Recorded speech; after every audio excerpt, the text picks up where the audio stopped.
Imagine for a moment that you find yourself in a situation requiring legal assistance. Perhaps it's a personal matter, a business dispute, or something deeply sensitive.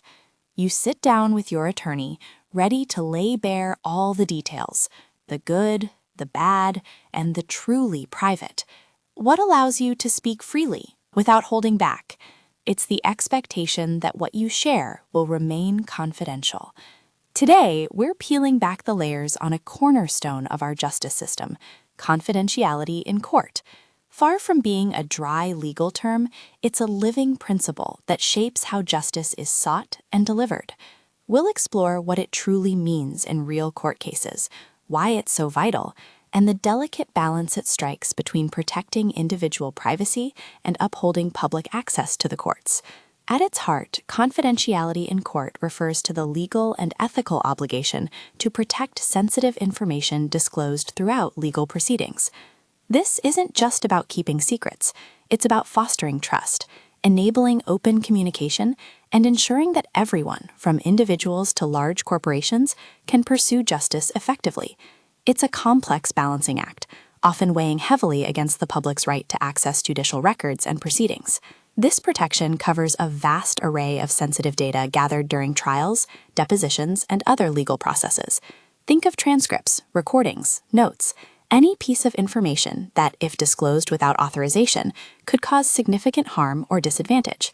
Its roots lie deep in both legal statutes and ethical standards, all designed to ensure that clients can openly share every detail without fear of adverse public exposure. This open sharing, of course, is absolutely crucial for effective legal representation. So, how does this protection manifest in practice? There are several core mechanisms at play.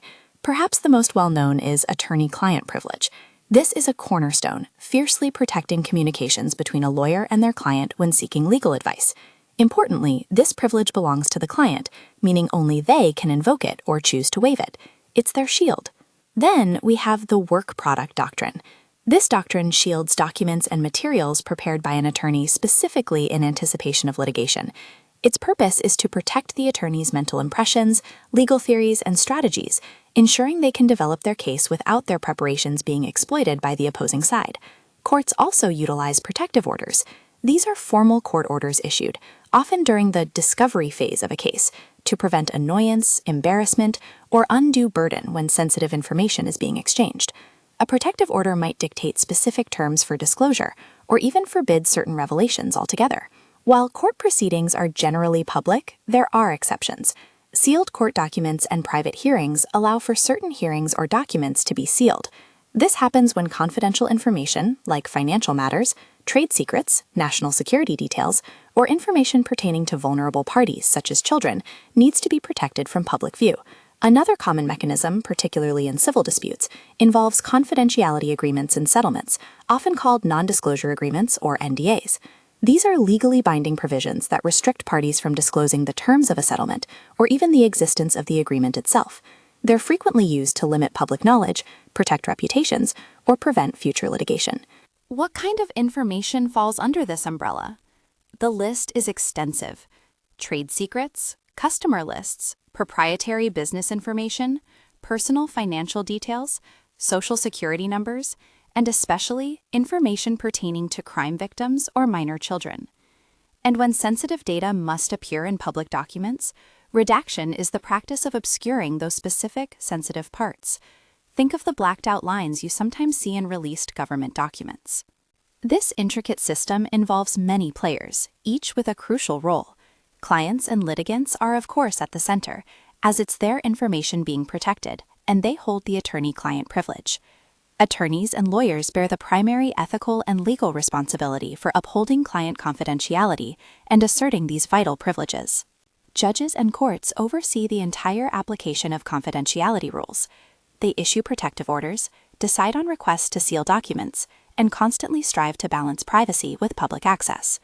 Court clerks manage this sensitive information, identifying, redacting, and securely filing confidential data, restricting access to sealed records.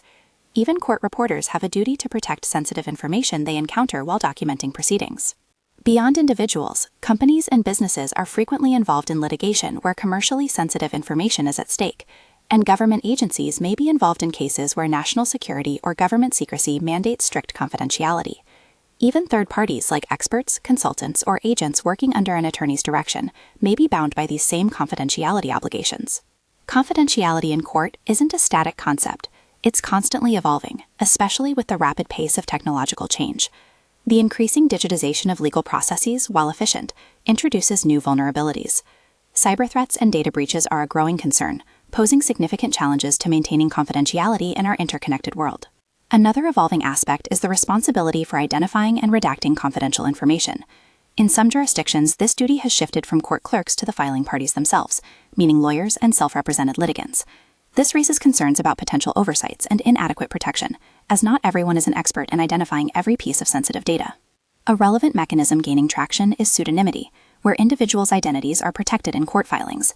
This is particularly useful for vulnerable parties like minors, victims of sensitive crimes, or individuals with private medical conditions, where public identification could cause undue harm.